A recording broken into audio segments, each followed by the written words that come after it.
All day, all night, you've cried and cried. You'll be okay, you'll be fine. At Spicy with Phina, we understand all the pains. Psychological disorder can manifest in many forms, most of which are not commonly recognized. More so, psychosexual disorder, or what some of us call sexual perversion. This can bring about many terrible sex-related stories we encounter in the society. This episode examines some selected stories with the aim of understanding some mental issues that may result in certain human behaviors. Spicy with Phina will always bring you interesting stories where you can get to know more about certain things that is happening in our lives, in the society, in our relationship, and in the world at large. Today I have a very interesting story, a bit dicey though, but it has to do with psychological disorder, because I don't think that woman in that story is actually in her right senses. But I will not read out my story now, I will have to wait. But first, let's get to meet our guest. We'll be right back. At Spicy with Phina, we understand all the pains.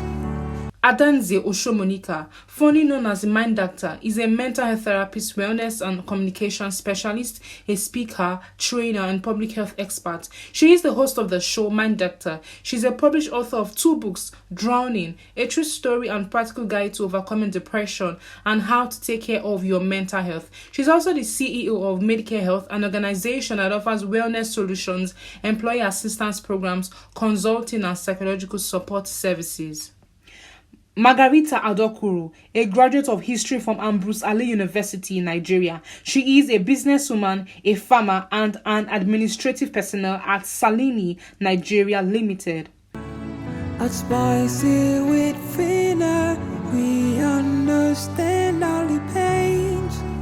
Welcome back to Spicy with Phina. Today on the show, I have a very interesting story for you. But as you can see, I have my guests sitting pretty. Like when I tried to reach Madam Ada, at some point I was willing. I was saying to myself, hope I'll be able to get her to come on my show. Like, because there is nothing as good as you have a story and you needed a professional angle to that story, so that the people involved can actually, get to learn a thing or two. So I'm really, really honored to have you. Thank you for having me. Thank you for coming. Margarita.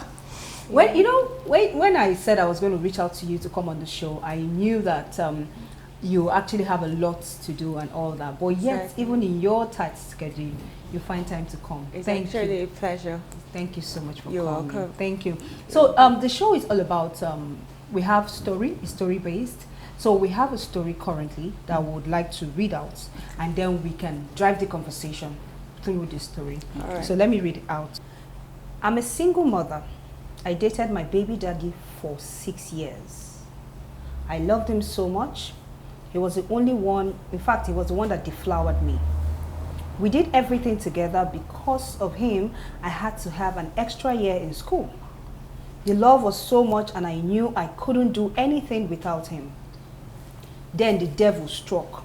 I got pregnant and everything changed. He made it clear to me that he wasn't ready to be a father. I wasn't ready to abort the pregnancy either. I was scared of losing my child and losing my life in the process. But my biggest fear was losing my boyfriend. I felt the child would make him stay with me forever, but he didn't. I delivered a bouncing baby boy. He looked so much like his father. But then, my baby daddy was nowhere to be found. I started taking care of him alone. Then I cultivated the habit of playing with him in all his form. Like I play with his body, I play with his private parts, just the same way I do for his father. Wow. Wow. I took the habit of playing with everything on that child's body, but he never penetrates me. This became our routine. He is just 6 years old, and we do everything together. We both enjoy doing this, and it kills my loneliness and a need for a man. My mother came to visit me recently. I think she noticed the two of us. She went back home with him, saying he needs to come know where grandma stays. They took him away from me and didn't return him back as promised. I am missing him. I am honey. I'm going over to fight my mother to release my son to me. Wow. You know? That's a tough one. I'm reading the story and it's because as if I'm getting teary. Wow. Innocent 6-year-old boy. Because he looks like his father and you love his father so much, you transferred everything you feel. So I don't think this woman is all right. Like, it can't just be, no, Obviously she's not. Let's leave devil aside. Thank you. Let's leave devil. There's something my mom used to say. She says, ekwensu, ikwe, yasu. More like if you agree. Devil is ekwensu in Igbo. Yeah. So, but she says, if you agree, that's when it will not happen. Like if you give room for him to, you know. So what I'm trying to say in essence is, this child is innocent. For this woman to transfer all she felt, it has migrated from her being just normal to being abnormal. Because how can you find solace in your 6-year-old child? You know, so but, Madam, you are a mental health doctor. Oh. The reason why I needed you on the show is, for me, I feel, leave village people alone. Good. There must be a psychological problem here. So what do you have to, how do you react? The funny thing, about this story is that is the way we look at pedophilia or child sexual abuse. Now, pedophiliacs, as we all know, people who defile little girl, yeah, little 13 children. years below. There are different aspects of pedophilia where, we call it philia, where some people can be attracted to people who just hit poverty, kids who just hit poverty, or puberty, puberty, or kids who are on the cusp of puberty. Okay. Now, not all pedophilias are child sexual offenders, and not all child sexual offenders are pedophiliacs. Interesting. Now, when I heard this lady's story, there's something when it comes to child sexual abuse. It's not always that the person is attracted to children. Right? In her own case, which we still have to talk to her very well first I'm to telling really you. know where all of this is coming from. No, I don't want to believe that Right. she's fine. But there's child sexual abuse where the victim is a surrogate. You know, when you talk about surrogate now, in this her case, the son, it's not that she might not even be attracted to children at all. But because the son is a surrogate for the baby daddy, the son takes the place of the baby daddy. Baby daddy. So in her twisted, wired mind, because there's another thing about the brain wiring, right? In her mind, she has convinced herself that relating with this son gives her the feeling of being with his father. So it's surrogacy that is happening now. The child sexual abuse has moved from just seeing a child and getting, because you see them that some of them, when they see a child, their brain is so wired that they find those immature faces of a child attractive. They will just see a child and automatically they're just like, oh, this is beautiful. They will not voice it out. Some of them will never tell you. Some of them will never even carry out the action. It's not everybody that will carry out the action. Right? Because when you talk about, you mentioned sexual perversion, right? Sexual perversion is when people are having intense arousal, right? Twisted is like twisted longing. That goes against cultural norms, goes against what we as a society deem as normal, right? They are having those feelings for over 6 months. They've been thinking and desiring all these things. And those feelings, if they act upon those feelings, they will harm or cause harm. An intense distress to whoever it is that they are acting upon, right? So that's sexual perversion. In her case, she could come up with another, maybe you could show another child now, and she might not exhibit that same desire. Yeah, I think right? so. And you know, in the story, she said the father of the boy actually deflowered her, more like her first. Right, so it's not like as if she's saying she's been doing this before. But you know, the thing is that when we talk about the mental cases and all these kind of things, it's always good when we hear, a lot of clients will tell, when they're talking, I'm like, tell the truth though, as we're here. We are here, tell them, because can only be helped when you really tell the truth. Yes. Where did this start? Was this the first time? So the issue of anytime you say there's child sexual abuse, we also like to bring up the issue of were you abused before? Now, not everybody that was abused as a child will actually go and abuse another child. Okay. But there's a percentage that will. That will. There's a percentage that will. Could it be a form of payback? Like, they did it to me, let me still do it to another person. No, not really. You know, as children, which is what we always say, we always have to protect children. As children, the brain is not fully developed at that time, which is why it's even good that her mom carried the child away. I'm telling you. As children, the brain is just developing.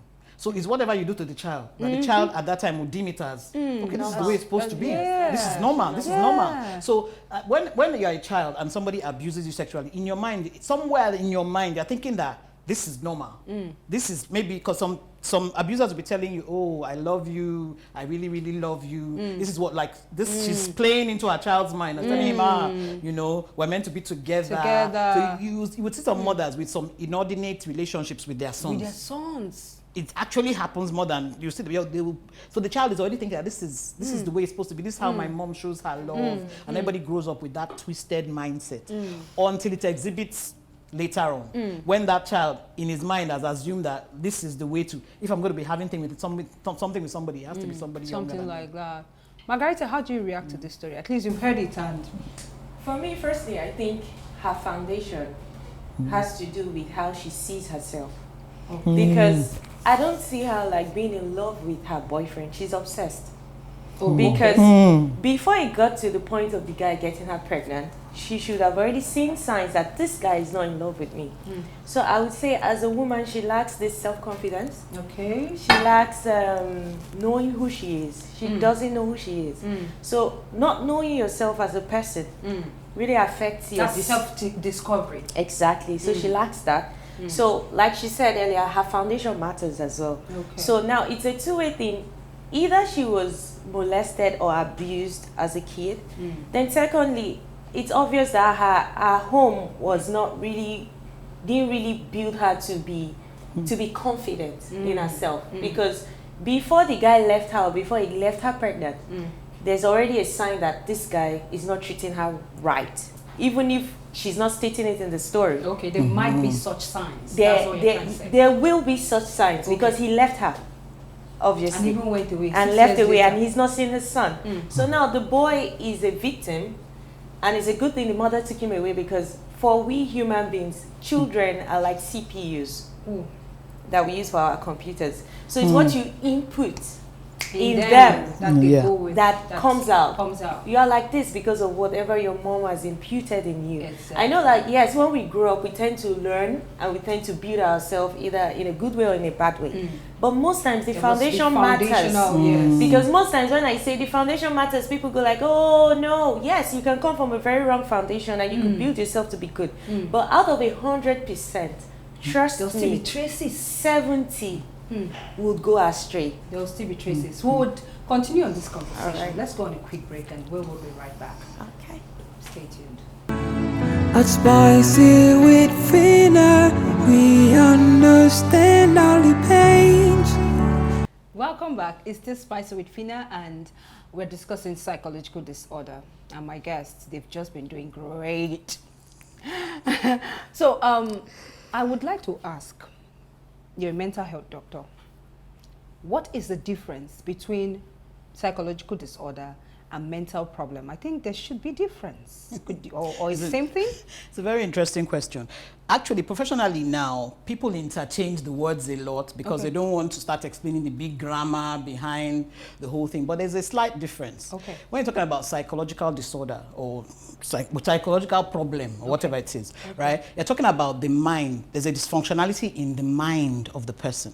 But most like mental health, mental disorders, it's not just the mind. It has a physical aspect, the brain. Right? A lot of them, you know the difference from the where it's originating from. Is it originating from a thought process? Like, how is the person thinking? How is he feeling? How is he acting? That's the main definition of mental. Mental health is you're able to think, feel, and act in a way that it's, how will I say, it has a positive impact on your social well-being, how I'm relating with you, on my physical well-being, you know, my society, my community. Am I realizing my abilities, my potential? Am I 100%, right? Okay. So, but when you talk about mental disorders, there are other aspects of it where it's no longer just I'm thinking crazy or thinking hey. It's about the brain, what's going on in the physical brain, right? There are hormones that are supposed to be stabilized at but they're like not, like the levels are low. So when you now talk about, people have to now take drugs to actually, it's almost like malaria, for example. Is it possible for one to tell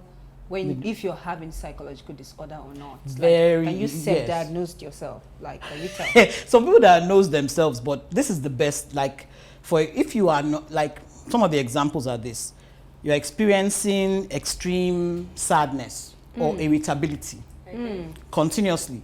2 weeks in, you're still like you're always just sad, and you're asking, okay, what's the reason? What's the reason? What's the reason for being sad? Or you're experiencing what they call extremely high moods or extremely low moods. So sometimes I'll get some calls that, can you just, in fact, one woman called me frantically that, can I just bring medicine? Can we just bring medicine? That she wants to drug her husband. We say, because he would be, when they're exhibiting that extremely high mood, right? They can take over the world. They can't do anything. So they'll be telling you stuff. I'm going to do, I'll do this, I'll do that. And then also that same person will just, could even be crying in a corner. Oh, I'm so worthless, I'm so hopeless, I'm so this. So of course, if you see that in your house, will you not, what's going on here? What's going on here, you know? Then there's overeating and not eating enough. So the person could have unexplainable weight gain or loss. Right? Then there's one we always see, people are not sleeping or they're oversleeping. So insomnia, everybody is asleep in your house, but you're like, your eyes are touched, wandering around, day in, day out, You just cannot sleep. Or if you sleep, it's just maybe an hour or two. It's like rest, you're not at peace in your sleep, right? Then we have the ones of, people are not able to focus or concentrate. So you could have kids in school, like all these kids that go through a lot of these things, when you check and find out in school, they're not doing, maybe they're doing well in school before, all of a sudden they start failing. Right? You're with your colleague at work. The person in charge is saying, we're going to do this, we're going to do that, and this normal colleague used to be up and doing, very, you know, and helps on this. To even do the simplest task is hard. Stuff you, maybe like you're doing this stuff now, you're flowing and all of that, then all of a sudden, you just forget, you start forgetting your lines. They tell you just simple intro, you're stammering and all that. And just, I'm just not myself. Those are some of those signs, right? Then there's, what's the other one? Like, productivity, that's just it. So there are few signs of that. When you're talking about things like sexual perversion and all that, those are extremes where he or she cannot concentrate. They are just thinking that until they have this child or this person, until like she keeps on talking about she's horny and she's not even thinking, the normal thought is, I'm horny, I need to get a guy. Exactly. Right? Just find one guy, go to a club or something, find one guy, get it done, and I'm back to myself. Why are you thinking I'm going to go and collect my child? I'm horny, I need to go and collect my child. That is not normal. It's strange. That is not normal. No, but it's strange, really. Well, Margarita, have you had anyone around, heard any story about someone who had a bit of psychological disorder that you could say, this person, I think this is actually what's wrong with this person? Have you seen anybody with such yes, traits? but most times we tend to say it's because of money. You know, this part of the world, we shy away from anything mental. So it's always, like she said, the devil. It's always the devil, one person in your village. But the truth is that on a daily basis, I don't even need to be close to the person, but walking on the street, you would see a lot of people are mentally not okay. And we just shy away from it instead of working towards the person and helping the person seek help. The next help would say is going to church. I'm not saying go to church is bad, but your pastor is not a mental person. He's not a psychiatrist.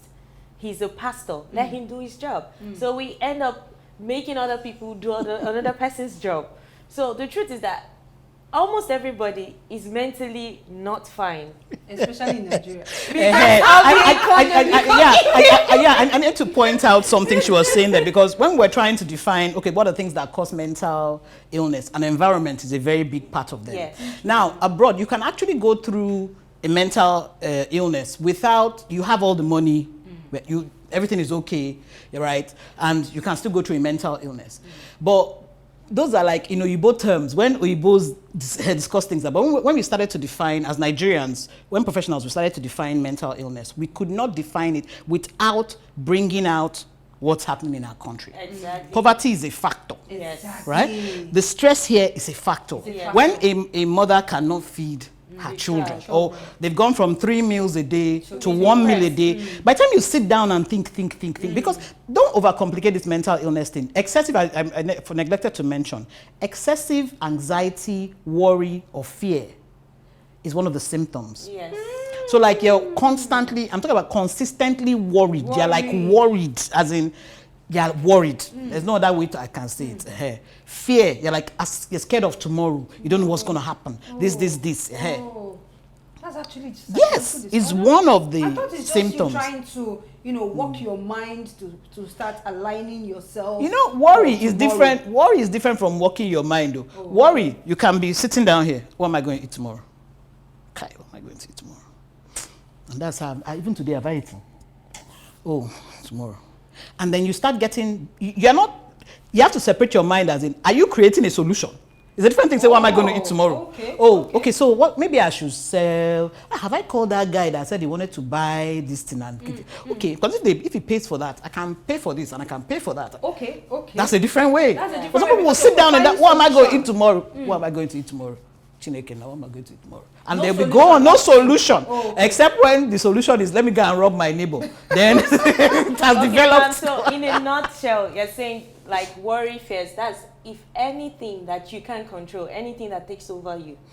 Excessive, it takes You over your understand? It thoughts. takes over you. It So takes that's why it's like over you. everybody is a Right. victim. It's a So victim. it Yeah. will take over you because that means how do you think this could affect the society? Because if this person no normal, this one no normal, this one no normal.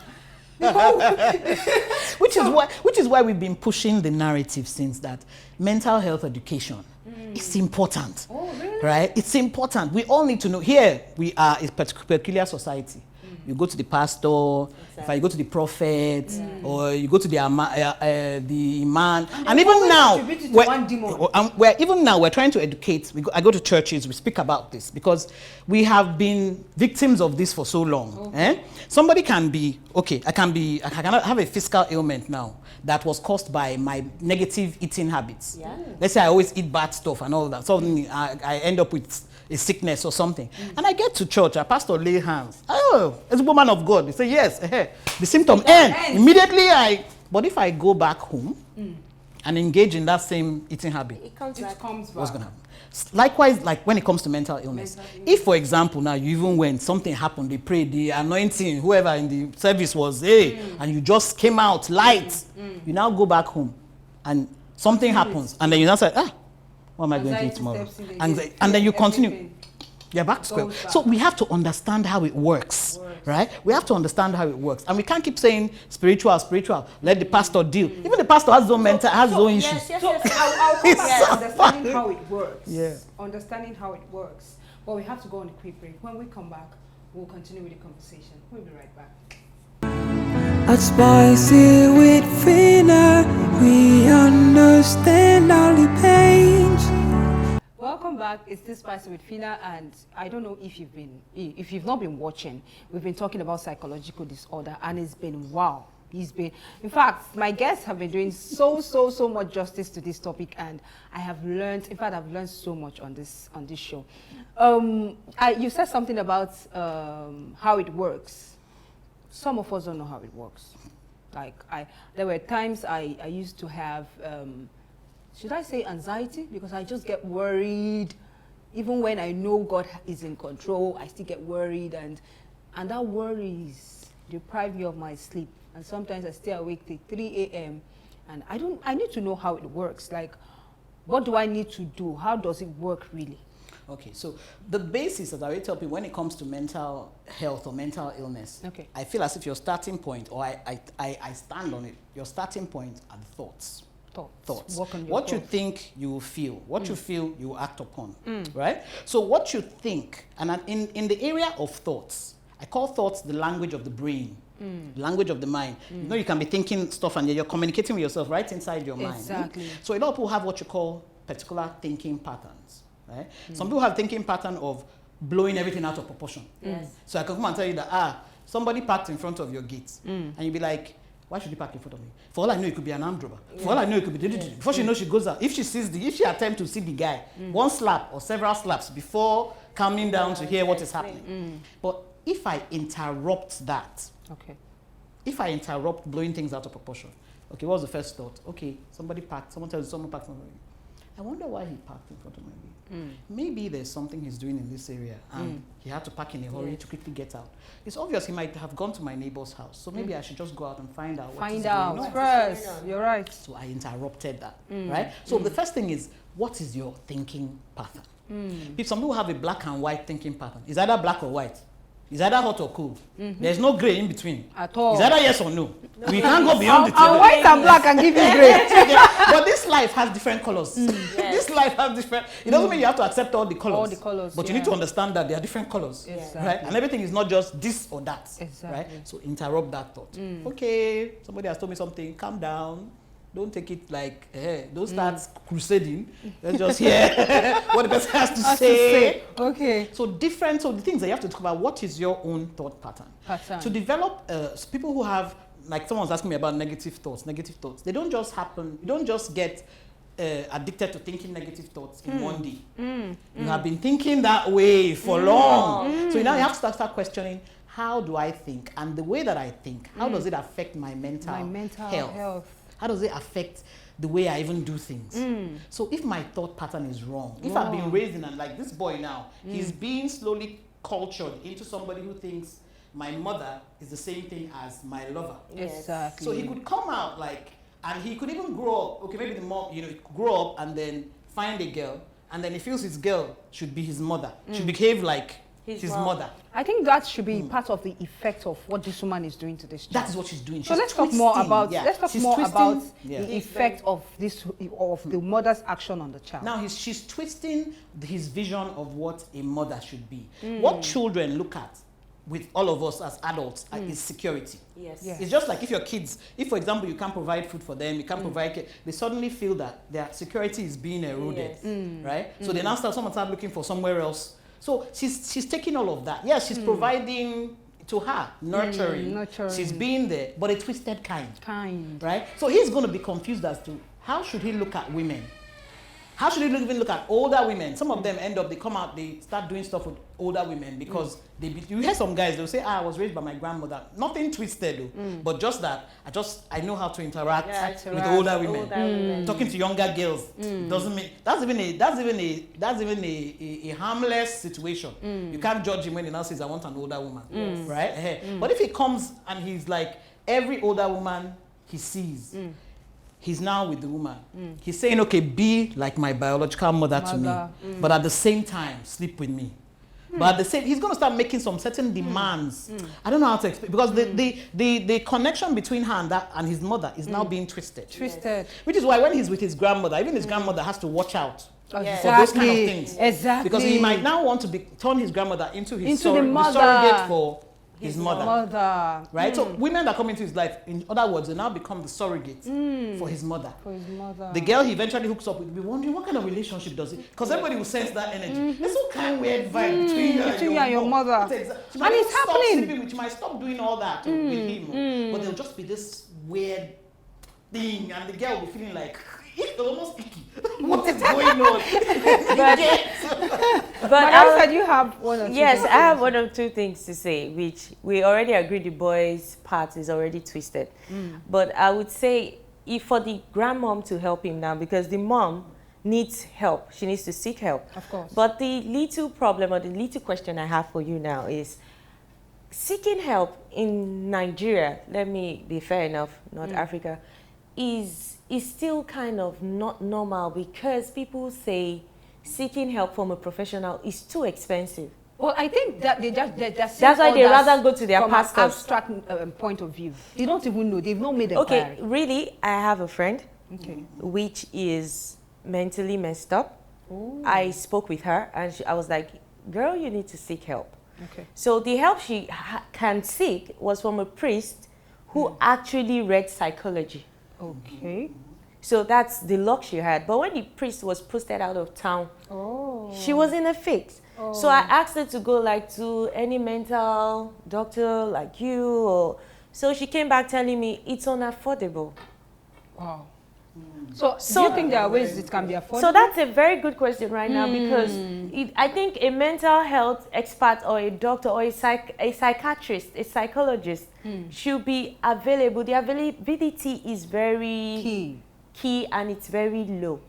Now, like, okay, let me even bring this because I'm in the game. So Yes. Okay. Like for somebody like me, I know, like even when I want to recommend a few of my colleagues for certain things, I know some prices are way out of people's budgets, and because some therapy sessions need to be continuous, like what I did from my own end was, because it's a calling and at the same time it's a duty, but at the same time for me it's more important, you know. Okay. So I like to try like sessions with me are somewhat subsidized. Okay. Right. So I kind of like whatever is in the market, I kind of like just slash it into two and say, if we okay, can see, have more people like you. Yes. Because it's not just the rich that needs this thing. It's not easy. It's not easy. I can't even, there's no way to sugarcoat what is going on in the industry because they themselves would say, the typical Nigerian environment. You don't even have, the medical doctors are not even encouraged at all. Yes. So they are all bailing to try and look after their families. And those who are here, who try to like run your business, maybe you have a clinic in VI, they're trying to run it, all the bills,